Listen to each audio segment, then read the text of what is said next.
자, 오늘 이 새벽 재단해 주신 하나님의 말씀 함께 보겠습니다. 사사기 13장 19절로 25절입니다. 말씀 함께 보겠습니다. 사사기 13장 19절부터 25절까지 말씀입니다. 이에 마노아가 염소 새끼와 소제물을 가져다가 바위 위에서 여호와께 드리매 이적이 일어난지라. 마노아와 그의 아내가 본즉 불꽃이 제단에서부터 하늘로 올라가는 동시에 여호와의 사자가 제단 불꽃에 휩싸여 올라간지라. 마노아와 그의 아내가 그것을 보고 그들의 얼굴을 땅에 대고 엎드리니라. 여호와의 사자가 마노아와 그의 아내에게 다시 나타나지 아니하니 마노아가 그제야 그가 여호와의 사자인 줄 알고 그의 아내에게 이르되 우리가 하나님을 보았으니 반드시 죽으리로다 하니 그의 아내가 그에게 이르되 여호와께서 우리를 죽이려 하셨더라면 우리 손에서 번제와 소제를 받지 아니하셨을 것이요 이 모든 일을 보이지 아니하셨을 것이며 이제 이런 말씀도 우리에게 이르지 아니하셨으리라 하였더라. 그 여인이 아들을 낳으매 그의 이름을 삼손이라 하니라. 그 아이가 자라매 여호와께서 그에게 복을 주시더니 소라와 에스타올 사이 마하네덴에서 여호와의 영이 그를 움직이기 시작하셨더라. 아멘. 자, 오늘 우리에게 주신 말씀을 가지고 복을 주시더니 라는 제목으로 말씀을 또 함께 나누고자 합니다. 자, 오늘 마침내 하나님께서 예비하시고 준비하신 아이가 태어났습니다. 그의 부모가 되는 그 마노아와 그의 아내, 그들이 하나님께 번제를 드렸을 때에 큰 이적이 일어났다라고 오늘 말씀하고 있고, 그 제단에서 불꽃이 올라와서 하늘로 솟구쳐 오르는 것이 보였고, 그리고 그에게 하나님의 뜻을 전해주었던 여호와의 사자가 하늘로 올라가는 것도 그들은 보았습니다. 한마디로 이 세상에는 있을 수 없는, 사람의 어떤 생각이나 이성으로는 도저히 이해할 수 없는 그런 이적을 그들은 직접 눈으로 목격하였지요. 그것을 바라보자마자 남편인 마노아가 고백하지요. 우리가 여호와의 사자를 보았으니 죽게 되었다. 어느 인생도 하나님을 직접 볼 수는 없지요. 그리고 하나님이 행하신 그 이적을 아무나 아무렇게나 쉽게 볼 수도 없지요. 하나님을 보았다라는 것은 그 구약 시대에는 곧 그 사람은 이제 죽임을 당한다라는 그런 어떤 그 의미를 가지고 있었기 때문에 이 마노아는 굉장히 두려웠습니다. 근데 놀랍게도 그의 아내가 오히려 남편 마노아보다도 더 믿음이 있고 더 신앙이 좋은 것 같아요. 남편이 죽게 되었다라고 얘기했을 때에 그렇지 않음에 대해서 아주 합리적으로 논리적으로 잘 설명을 하고 있는 것을 우리가 보게 됩니다. 하나님께서 우리를 죽이실 거였다면 굳이 우리의 번제를 받으실 일도 없고 우리에게 하나님의 뜻을 들려주실 까닭도 없고, 더 나아가서 이제 이 말씀조차도 우리에게 이제 더 이상 일어나지도 않을 거고, 근데 분명히 하나님은 우리에게 이러이러한 일들이 일어날 거라고 말씀을 주셨다라는 것은 우리가 죽지 아니하고 그 일들을 경험하고 볼 것이라는 그런 뜻이 아니겠느냐라고 얘기를 하지 않습니까? 그죠? 예. 저와 여러분의 신앙의 자리에서 우리는 정말 하나님의 일을, 하나님의 그 역사를 믿을까? 믿으십니까, 여러분?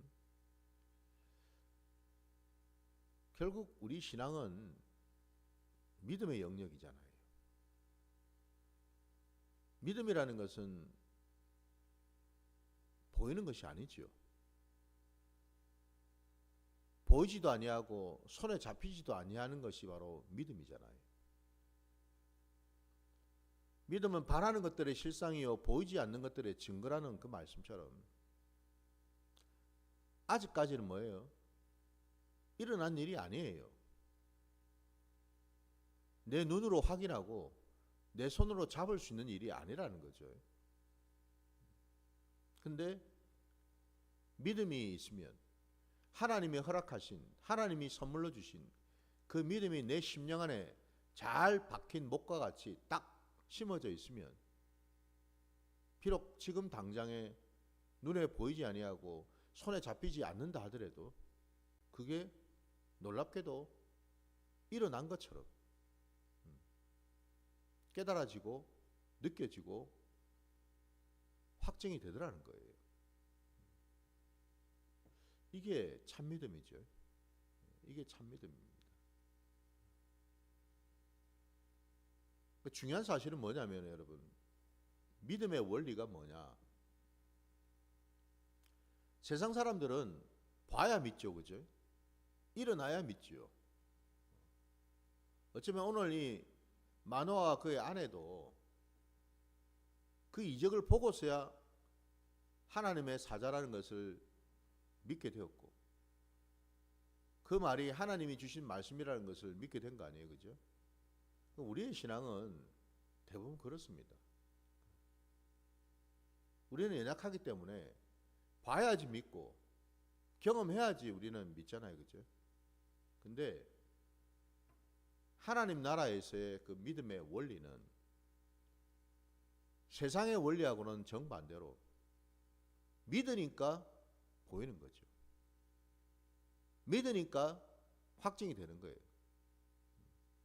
어떻습니까, 여러분? 순서가 반대죠. 보니까 믿는 거 하고 믿으니까 보는 거 하고 어떻습니까? 정반대라는 거예요. 믿으면 나으리라.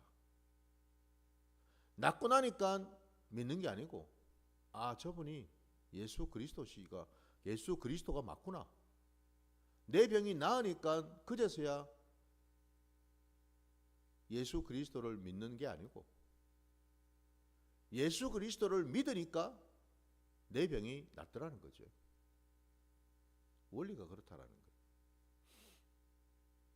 그래서 여러분, 부디 저의 신앙도 여러분의 신앙도 우리가 지금 여러분 정말 믿는 신앙을 하고 있는지, 아니면 우리 어떤 그런 본성대로 육성대로 그냥 종교 활동을 하고 있는지, 그 종교 활동이 다름이 아니라 세상 사람들처럼 봐야지만 믿는 그런 일을 하고 있는지를 우리가 분별해야 될 줄 믿습니다.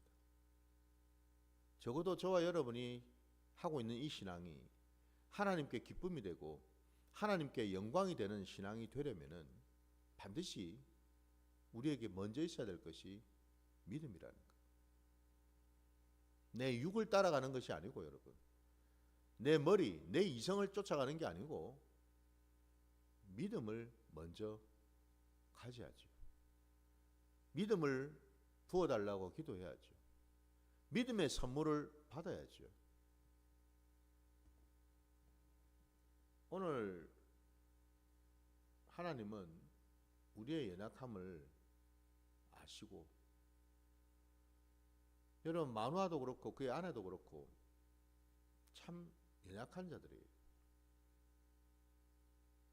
어쩌면 참 믿음이 없는 자들이라고도 할 수 있겠죠. 하나님은 우리의 형편, 우리의 처지, 상황, 우리가 가지고 있는 어떤 그런 실력 이런 거 개의치 아니하시고, 그거와 상관없이 하나님은 하나님의 일을 하시더라는 거예요. 믿음 좋은 사람들에게만 하나님이 나타나시는 것이 아니더라 이 말입니다, 여러분. 저와 여러분도 마찬가지겠죠. 우리의 연약함도 부족함도 우리도 알지만 하나님 아버지께서는 더 잘 아시죠. 그럼에도 불구하고 오늘 본문에 하나님은 말씀하신 그대로, 약속하신 그대로 임신하지도 못하고 출산하지 못하는 그 여인의 몸에서 아이가 태어나도록 하셨습니다. 그리고 그 아이의 이름을 부모들이 삼손이라고 지어줬어요. 사실 여러분, 이 삼손이라고 하는 이름도 원래 그 원어적인 뜻을 보게 되면은 작은 태양이라는 뜻을 가지고 있더라고요. 아니, 왜 하필 이름이 작은 태양일까? 혹자는 얘기를 하지요. 당시 그 이스라엘 백성들이 블레셋의 그 지배 아래에 있었기 때문에, 블레셋의 지배 아래에 있다라는 말은 블레셋으로부터 이런저런 많은 영향을 받을 수밖에 없었다라는 거죠. 그게 문화적으로든 사회적으로든 심지어는 종교적으로도. 근데 그 당대의 그 블레셋 족속들이 섬기고 믿었던 우상이 바로 태양신. 그러다 보니까 이 마누아와 그의 아내도 그 영향 아래에 있어서 이름 지어준 것이 바로 작은 태양이라고 하는, 삼손이라고 하는 이름을 지어줬다라는 것. 그래서 여러분, 우리가 참 이 12명의 사사 중에서도 너무나 잘 알고 있는 이 삼손이라는 이름이 이렇게 나왔어요. 근데 우리가 또 한 가지 생각해 볼 것은,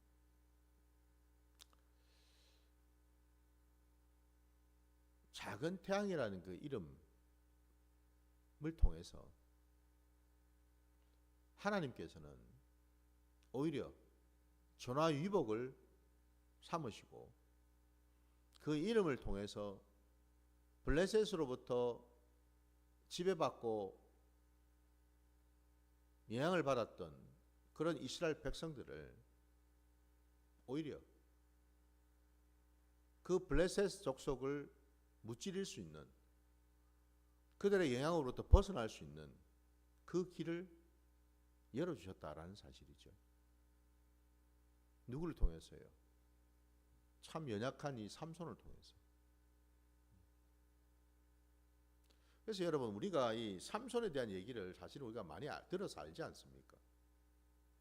어떤 자인지를 성경 말씀을 통해서 우리가 많이 들어서 알고 있어요. 제가 볼 때도 이 삼손은 물론 앞에 있는 여러 사사들도 그렇지만은, 특별히 삼손의 경우 그 내용들을 쭉 보게 되면은 참 연약하기 짝이 없음을 우리가 보죠. 한마디로 그는 인간적인 면과 하나님으로부터 강권적으로 붙들림 받은 면이, 이 양면성이 아주 심각할 정도로 드러나는 그런 존재 아닙니까? 물론 그 모든 것들을 돌아보면 하나님의 은혜요, 하나님의 역사가 맞죠. 근데 그 과정들을 보게 되면은 그 과정 속에 삼손이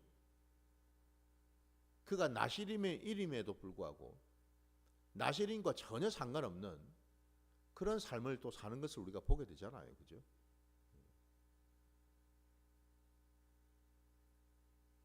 이런 어떤 양면성 말입니다.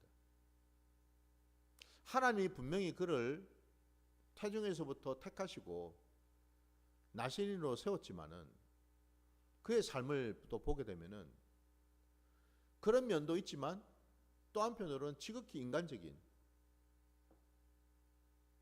자신의 어떤 그런 육성으로 살아가는 어떤 그런 모습들도 보이더라는 거예요. 신앙의 자리에서 말이죠. 이게 작은 태양이라는 이름을 가진 삼손의 존재죠. 근데 중요한 것은 여러분, 우리 역시도 이 땅을 살아가면서 어떻습니까? 우리가 예수 그리스도를 믿고 난 이후로 완전히 새 사람이 되어가지고 완전히 이전과는 180도 다른 그런 인생을 지금 살고 있을까를 돌아보면 그렇지가 않죠. 여전히 아직도 내 안에 신앙의 연수가 있음에도 불구하고 이런 직분 저런 직분을 가지고 있음에도 불구하고 여전히 내 안에 예전의 그 모습들이, 예전의 그 습성들이 남아있는 것을 우리가 보지 않습니까? 그죠? 물론 그것들을 그냥 지나치진 않죠. 왜? 이제 하나님을 점점 알아가고 있으니까.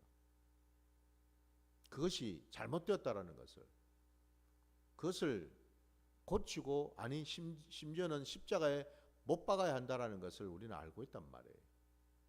근데 그럼에도 불구하고 여전히 우리 안에 두 법이 싸우고 있음을 우리가 알지 않습니까?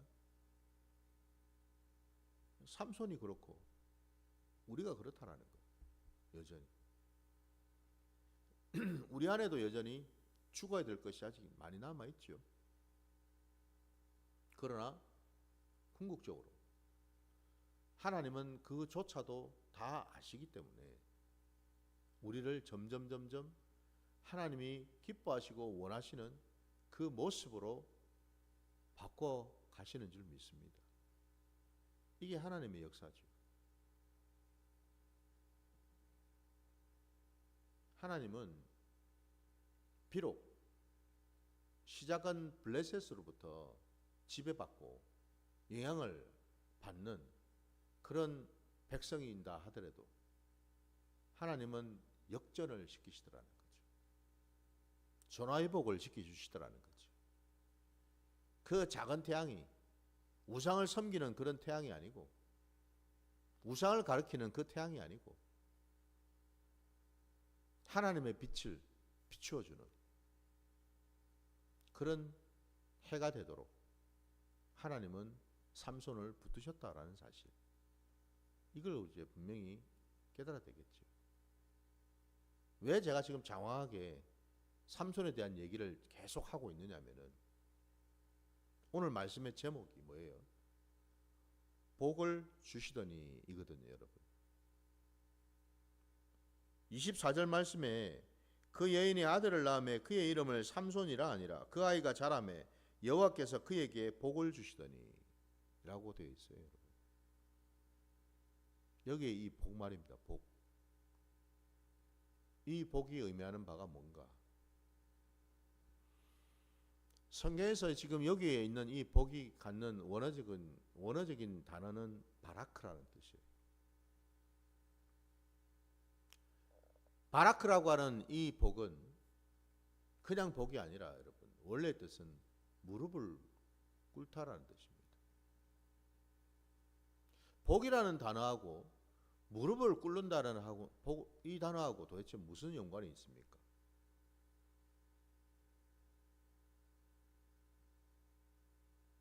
여러분도 느끼시겠지만 무릎을 어디에 꿇겠어요?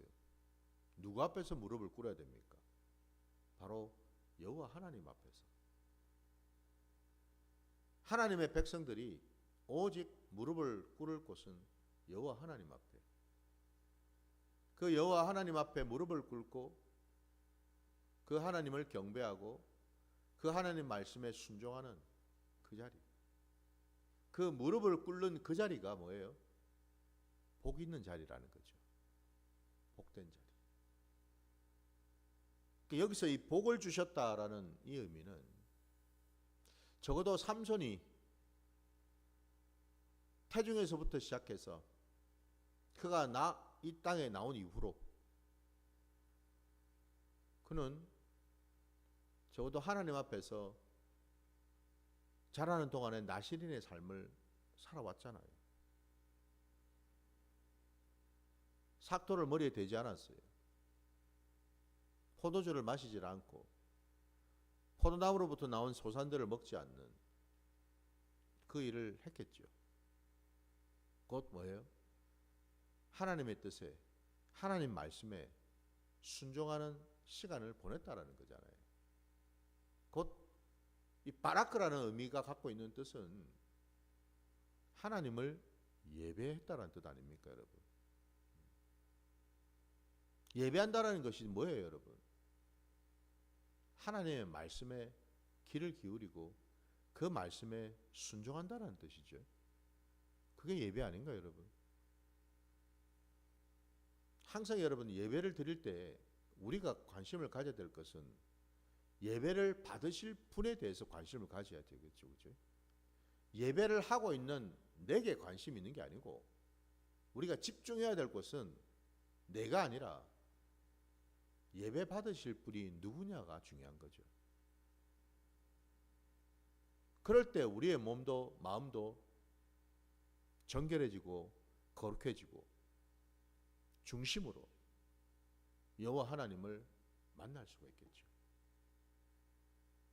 예배를 드리는 까닭은 하나님을 알기 위해서입니다. 하나님을 더 가까이 하기 위해서예요. 그때 비로소 뭐예요? 복이 임하겠죠. 그래서 여러분, 복은 하나님이 우리에게 부어주시는 뭐 이런 것 저런 것 선물 보따리를 말하는 것이 아니고 하나님의 백성들에게 참된 복은 뭐예요? 영원한 복의 근원 되시는 여호와 하나님이시죠. 그분이 복이잖아요. 그분이 복. 왜? 그분이 복을 부어주시니까. 그분이 근원이 되시니까. 그럼 중요한 사실은 복을 주시더니의 이 주체는 여호와 하나님이시잖아요. 사람이 아니죠, 여러분. 환경이 아니에요. 여호와 하나님이십니다. 저와 여러분은 지금 복을 받고 있습니까? 복을 멀리하고 있습니까? 다시 말씀드리면 지금 저와 여러분은 하나님을 더 가까이 하고 있습니까? 하나님을 더 친밀하게 알아가고 있습니까? 아니면 하나님으로부터 점점점 멀어져 가고 있습니까? 그 말이 곧 뭐예요? 내가 지금 복을 받고 있는 건지 복을 내 스스로 지금 차버리고 있는지 그 얘기잖아요, 지금. 그죠? 어떻습니까, 여러분은 지금? 하나님을 경외하고 하나님을 더 알아가려고 애쓰는 그 모습이 바로 복받은 자의 모습이잖아요. 그러니까 하나님께서는 늘 변함없이 범사에 우리와 함께 하시는 임마누엘의 그 하나님이시기에 모든 범사에 하나님은 우리와 함께 하신다라는 말이 뭐예요? 우리에게 모든 범사에 지금 복을 주고 계시다는 뜻이잖아요. 범사라 그랬습니다, 여러분. 특정한 때가 아닙니다. 우리는 오해하는 것 중에 또 하나가 내가 소원 성취를 이루고 잘 되고 형통하고 좋으면은 복 받은 걸로 생각을 합니다.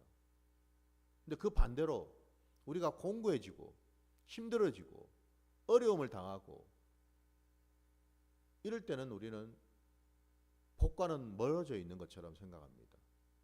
마치 내가 저주 가운데 있는 것처럼. 그렇지 않죠. 범사라 그랬잖아요. 공고할 때도, 힘들 때도, 어려울 때도, 궁핍할 때도, 그때도 하나님이 우리와 함께 하시면 그게 복이고 그게 형통이라는 거죠. 아니 여러분, 요셉을 잘 알지 않습니까? 요셉이 형들의 그 농간에 애굽으로 팔려갔고 보디발 장군 집에 종노릇하면서 살 때에도 그렇고 그가 또 그 보디발 장군의 그 아내로부터 누명을 쓰고 감옥에 갇혀 있을 때도 그렇고, 여러분 애굽으로 노예로 팔린 것이나 감옥에 갇혀 있는 그런 신세로 전락한 것이나, 이게 여러분 누가 생각해봐도 이게 좋은 모습이 아니잖아요. 이게 형통한 게 아니잖아요. 이게 내 소원 성취 이룬 게 아니잖아요, 여러분. 근데 왜 성경에서는 요셉이 감옥에 있을 때에도, 보디발 장군 집에 있을 때에도 하나님 말씀에는 그가 형통했다라고 기록을 하고 있을까? 이게 참 이해가 안 되죠. 그게 어떻게 형통입니까, 여러분? 근데 거기에 단서가 있죠. 하나님이 그와 함께 하심으로 그가 형통했다고 말씀합니다. 우리가 힘들고 어려울 때도, 공고할 그때도요, 하나님이 우리와 함께 하시면 그게 복인 줄 믿습니다. 하나님이 함께 하셔야 돼요. 모든 범사에. 그래야지 그게 복이 되는 겁니다. 적어도 하나님의 자녀 백성이라면 하나님은 불꽃 같은 눈동자로 분초를 아끼지 아니하고 졸지도 주무시지도 아니하고 하나님의 자녀 백성들을 지키시고 바라보시고 함께 하시는 줄 믿습니다. 그래서 우리 인생의 자리에서, 우리 신앙의 자리에서 우리가 배우고 깨달아야 될 것이 바로 이 지점이라는 거예요. 우리는 공부할 때도, 힘들고 어려울 때도 형통하다라는 것을 경험해야 됩니다. 그때도 하나님이 함께 하시다는 사실을 우리는 깨달아야 됩니다. 이게 신앙의 자리에 있어야 된다라는 거예요. 왜냐하면 하나님은 그때조차도 함께 하시면서 그 상황 속에서 내가 무슨 생각을 하고 무슨 말을 하고 어떻게 행동하는지를 다 낱낱이 보고 계시기 때문에 그렇죠. 우리를 연단하시고 우리를 훈련하시고 때로는 우리를 징계하시는 그 시간조차도 우리에게는 복이 된다라는 사실. 왜? 그 시간을 통해서 우리가 하나님을 더 알게 되고 그 시간을 통해서 우리가 하나님 말씀에 더 순종하게 되는 자리로 간다면 그게 복이니까요. 왜냐하면 그게 끝이 아니기 때문에 그렇죠. 우리에게 소망이 있는 이유는 바로 그것 때문이죠. 하나님이 우리와 함께 하시기 때문에, 하나님의 계획은 지금이 끝이 아니기 때문에, 그래서 그 소망은 내한테 있는 게 아니고 내 편에 있는 게 아니고 오직 하나님의 주권이라는 사실. 하나님 때문에 소망이 있다라는 거죠. 나 때문에 소망이 있는 게 아니에요, 여러분. 내가 뭘 좀 하면은 소망이 있고 내가 그냥 쭈그러지면은 소망이 사라져버리는 그게 아니라는 거예요. 내 형편, 내 처지, 내 주제와 상관없이 하나님이 나와 함께 하시면 소망이 생기는 거예요. 부디 그 소망을 붙드시기 바랍니다. 복은, 하나님이 우리에게 허락하신 복은 바로 거기에 있다라는 거예요.